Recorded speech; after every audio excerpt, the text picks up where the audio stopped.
PTI की long मार्च के दौरान तोड़फोड़ के मुकदमे की समाअत से मुतालिक आपको अपडेट करें। मुल्जिमान की अबूरी दरखास्त में 20 जून तक तौसी की गई है।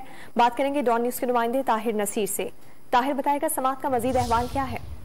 जी देखिए, पीटीआई लॉन्ग मार्च के दौरान तोड़ फोड़ के मामले पर आज जो रहनुमा थे पीटीआई की, जिनमें साबिक वज़ीर खारजा शाह महमूद कुरैशी थे, साबिक वज़ीर दाखिला शेख रशीद अहमद थे, साबिक गवर्नर इमरान इस्माइल थे, आमिर महमूद कियानी थी और दीगर की दरखास्त जमानतों पर 38 टोटल मुल्जिमान थे, जिनकी दरखास्त जमानतों पर समाअत इस्लामाबाद के सेशन जज कमरान बिशरत मुफ्ती ने की।